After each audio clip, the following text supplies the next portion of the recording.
Welcome to the Mummy MOT Live 2020 at the Chelsea and Westminster Hospital, London.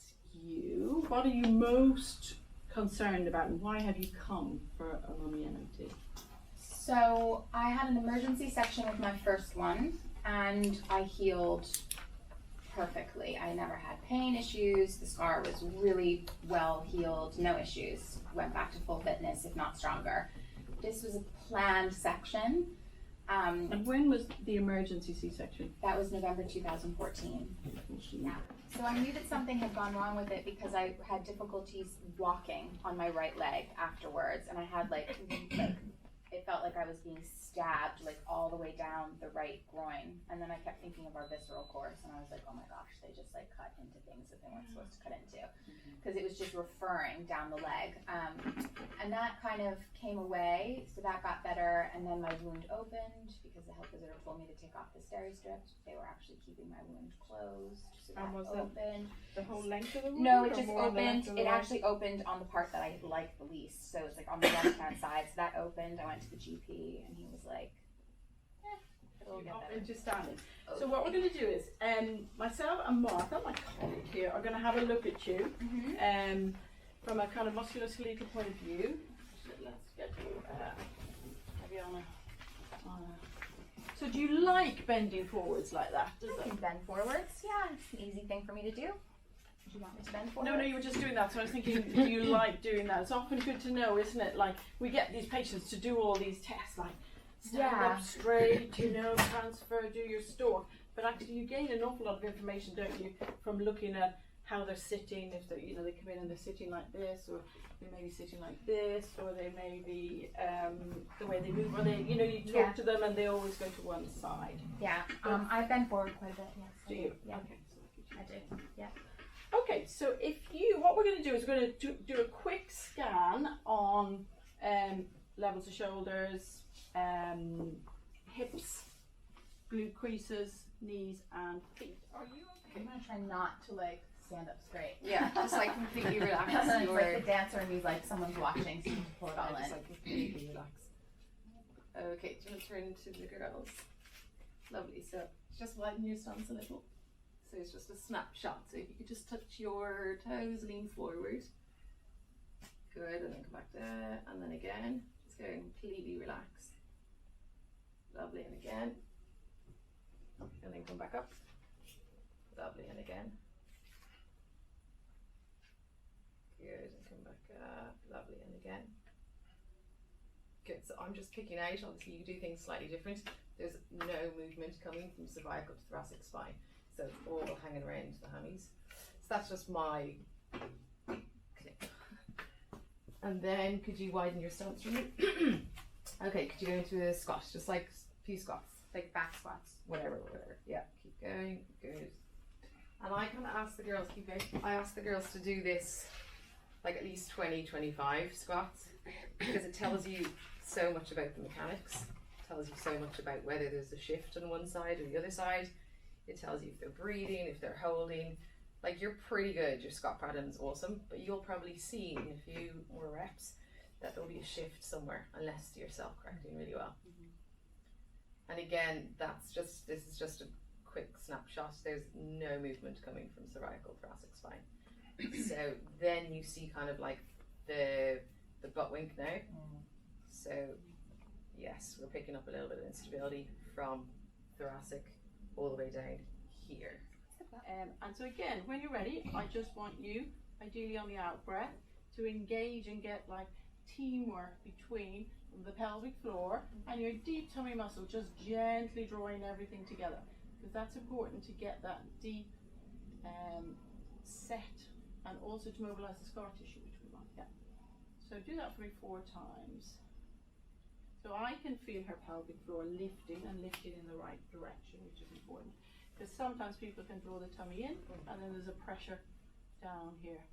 Looking at Catherine today, there doesn't seem to be a lot of, say, maybe there is, and I've missed it, but like really big changes in the pressure. Sometimes in the tummy, we saw a girl last week and she'd had a C-section, and like this was flat in and this, all the pressure was here.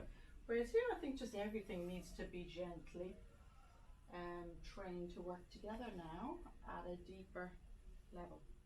That is perfect. And we can see here, can't we, that again, when she draws her tummy in, and I would get mums to do a lot of this work at the very early stages. And if you see them when they're pregnant, you can train everybody, can't you, to do this. And then afterwards you would work on endurance, so she might draw pelvic floor up, tummy in, and then you might be adding your leg lift, but that's more rehab. So that looks good.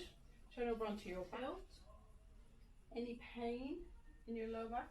So there's a little bit of a pull here, I can see from the tummy button in that direction. So she would benefit from visceral release, abdominal release, and then come back down. And then you're going to tilt again and come up into your bridge.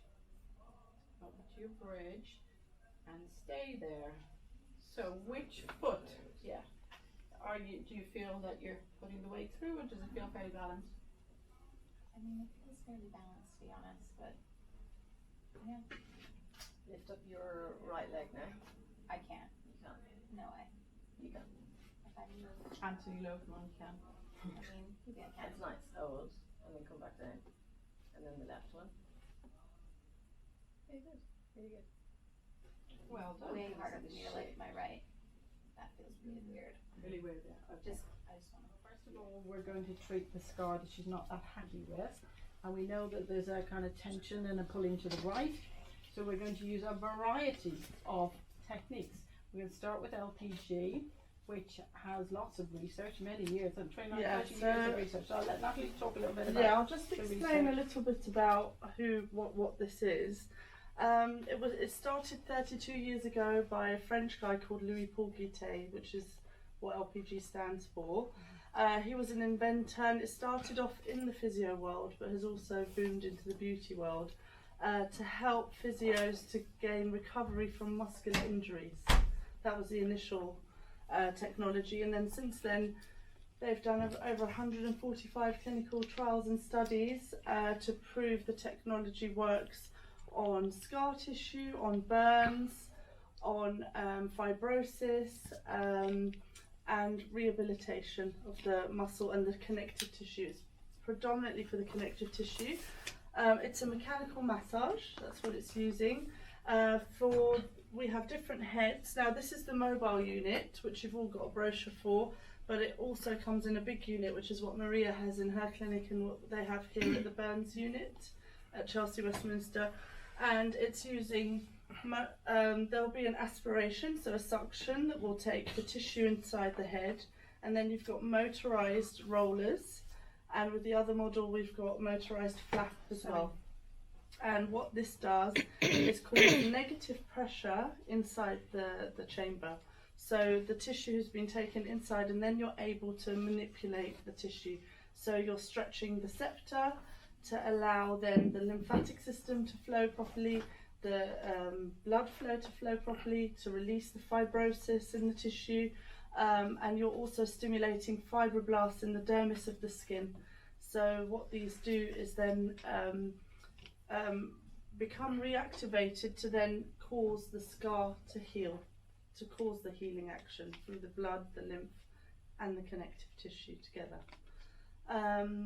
And it will take a few sessions to get results, so it's anything from 12 to 20 sessions on a scar, and they usually have to have it, the first 12 sessions will be within 2 to 3 sessions a week, for 12 sessions.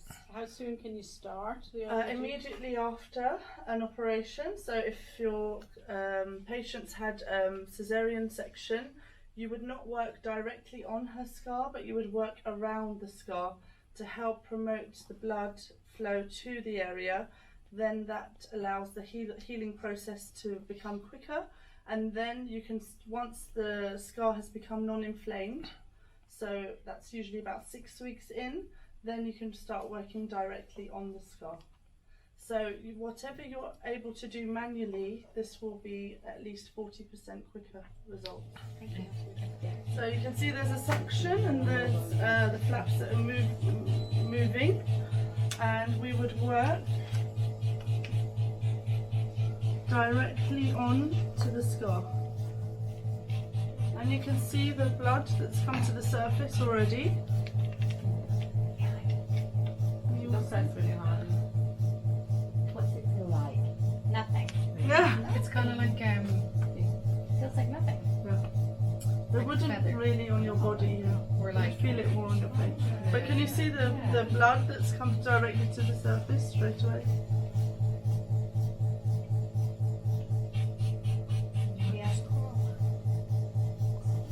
So that would just work on the skin at the moment. Active and they're regenerating. It's allowing that to push the scar out. But we see a lot of the post, Martha will show you later some slides, post abdominal plasty. So the Yep. repair and then the scar, goes right from the ASIS to the other side. And a lot of them have had a challenge with complete kind of healing. And It's a big regaining scar. that, flexibility. And then it kind of restricts everything. It restricts movement, it restricts breath. So it is important. I mean, you need to come in 2 to 3 times a week at the beginning, but that's only for a 15-minute appointment. It's not a long session. It doesn't take a lot out of your time to do it, but it will allow this scar to heal properly and become almost invisible at the end. and again. And slowly exhale. Good. One more before I take you to a standard glute bridge. Finish your breath and in your own time. Inhale, exhale, and slowly curl the lower back up into a glute bridge for me. Good, and hold at 80% of your end range, and then slowly roll back down for me. Good, I can see you're all doing that well. Continue, but just a quick check. We have an even weight transfer between the right and the left leg. It's a shoulder distance apart. Good, and come back down. So the main focus of this exercise, if you continue, is just to improve on that flexion of the lower back, to really just increase and load hammies, glutes, and get that range in that lower spine. Inhale, exhale, as you lift, you hold, just a 2-3 second hold on those glutes, and slowly curl back down. If you're beginning to feel it a bit more on the hamstring, bring your feet slightly further back, and just that line muscle connection. That's it, shorten the cylinder, work within your range, slow it down and come back in. Lovely. And again. So for those of you that want to continue with that combo of doing both legs, both arms, fine. But for those of you that need to progress, bring it back to one arm overhead and then the other. Alright, so we're looking up between a 10 to 15 rep range here. Again, if you can't do the combo, bring it back to right arm overhead to left, to right leg to far wall to left. Alright, so just play around with the steps if needs be. Maria, have you enjoyed your first MOT Live event? I have, yeah, we've had a great day. I'm very grateful to you all for trusting the process and just turning up, because we only advertised it a few weeks ago. So yeah, today was London and was based on the abdomen. So we looked at the focus on C-section, rectus diastasis, the breath, the ribs, and then the management. So the manual therapy and the rehab. So we're just finishing off the rehab now. So yeah, and then we're going to go up to Liverpool and Manchester in Ireland, and the goal is that each stop would deal with a different postnatal condition. So continence, prolapse, pelvic pain.